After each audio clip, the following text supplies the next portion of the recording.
Which chapter in Poppy Playtime was the best? Well, I'm gonna be going over each one in order from worst to best. Some people say that chapter 4 was the worst chapter in the game so far, and to be honest, I would agree, which is why I'm starting out this list with chapter 4. And the reason that I say chapter 4 is the worst chapter is because of a few things. The first is the stupid Yarnaby boss fight that literally took me over an hour to beat. Because when the game released, they had Yarnaby turned up to maximum difficulty, making it almost impossible. Yet other people just straight up didn't even have Yarnaby spawn in. And so with the massive amount of bugs in the game, along with confusing death scenes like the Harley Sawyer and Yarnaby one, it made the chapter a little bit underwhelming. But the chapter wasn't all bad, as there was a lot to the story that made it pretty good, like the phone call scene at the end of the game where we figure out that Ollie was the prototype. And part of the reason that this was one of the best scenes is because I called it from the very beginning. But we also had very deep characters such as Doey, who is made up of 3 different children, and seeing the personalities fight each other in the end of the game really adds a lot of depth to his character, showing that although he tried to kill us, he wasn't necessarily the villain, but the product of immoral experimentation by Playtime Co. But then the absolute #1 worst thing about chapter 4 was how dirty they did my boy Pianosaurus. They hyped this man up by including him in the ARG, giving him his own little short trailer, and then they just had Doey kill this dude in 3 whole seconds, which sparks the hashtag justice for Pianosaurus. And so with chapter 4 having all of these things, I would still say it's a good chapter, but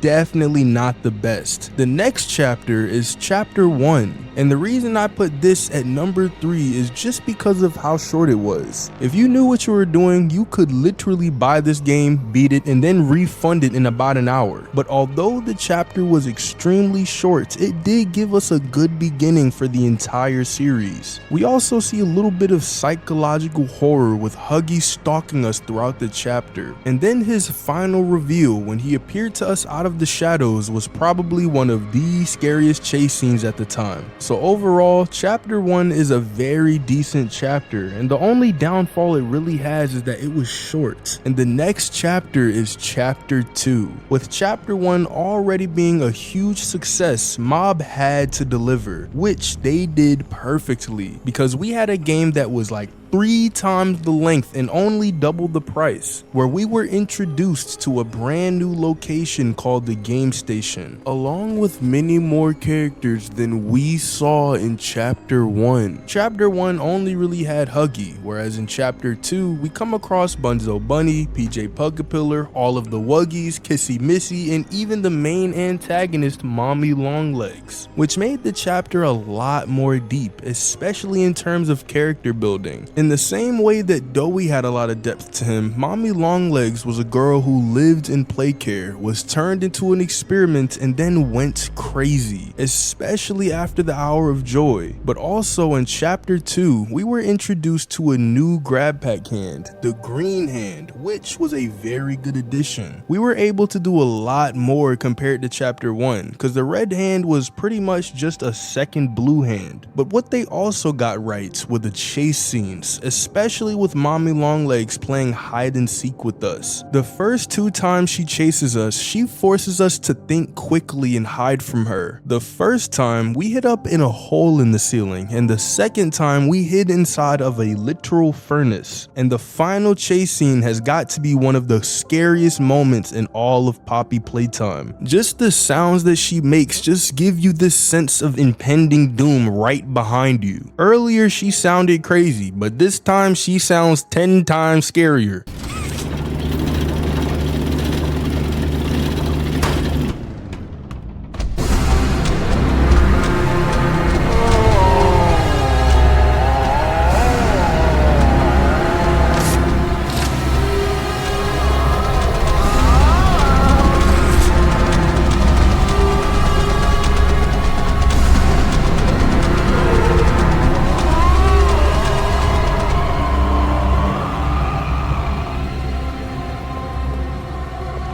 And the very last part of the chase scene, when we're in the long hallway with her coming down to kill us, was honestly one of the scariest things I could imagine, bro. Like really, imagine trying to run away from a monster and the only way of escape is taking 8 years to open. However, what kind of ruins it is that the game has Mommy Longlegs slow down when she gets close to you. So although it looks scary, it's not really that scary. And the last thing that chapter 2 did really well is the very last scene where Poppy changes the tracks on us. We initially thought she would be evil because of the ending of chapter 1, but in chapter 2 we see she's trying to help us, but that's until she switches the tracks on us in the very end, which was probably extremely frustrating. And finally, we have chapter 3, the best chapter in the game by far. After the success of chapters 1 and 2, chapter 3 delivered an even crazier experience, introducing us to many new locations such as Playcare, which was absolutely massive, as well as the school, the counselor's office, and even Home Sweet Home, giving us little pieces of information about what was going on in Playtime Co's past. And although the notes didn't give us as much information as they did in chapter 2, the tapes were definitely better than all of the previous chapters. In one of the tapes, we were introduced to one of the Doughy children, Kevin Barnes, foreshadowing Doughy. Subject is stable. Designated 1322. Clear neural abnormalities were detected in his recent checkup. Though highly irregular, we've pulled him from the Home Sweet Home just before lights out to perform. What is he doing with my friend? What are you doing out of bed? How did you get in here? Is Kevin sick? Why did you take him away?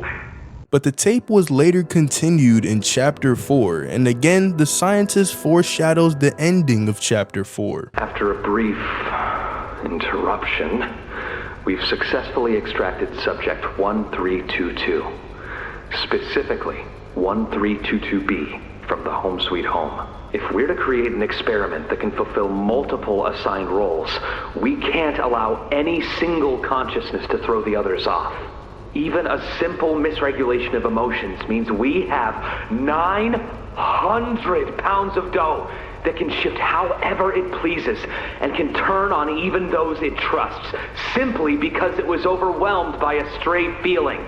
And combining this with the Catnap tape where he says that the prototype will save him, it gave good foreshadowing to the end of the game, where Catnap would then sacrifice his life to who he thought to be his god. But I gotta say, one of the masterpieces and probably scariest sequences in all of Poppy Playtime is the Home Sweet Home hallucination scene. We walk down these labyrinth-like hallways, listening to different tapes telling us about a child's body being found in the estate of Elliot Ludwig after his death. But besides the radios, we realized that we were being stalked by Catnap, seeing him walk across hallways, and even caught a glimpse of him before he quickly pulled himself back. But the all-time scariest part has to be when the radio literally tells you not to move, because at the time you were so focused on what the news guy was saying that when the radio shifts to this, it just sends chills down your spine, bro. When questioned, Ludwig's neighbors indicated that he would often return to his home in strange hours of the night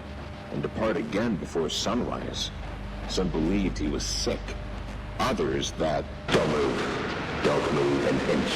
Playtime Co., it seems, intends to keep all of its name within its brand regardless. And combining this with the double cliffhanger that we got with the prototype killing Catnap and wondering who attacked Kissy Missy, it made one of the best chapters in the game by far. And so with all of this being said, we have to hope that chapter 5 will be the best chapter, because the way that the story's going, it seems like chapter 5 might be the end. But what do you guys think? Let me know down in the comments. Thanks for watching, subscribe, and click on this video right here.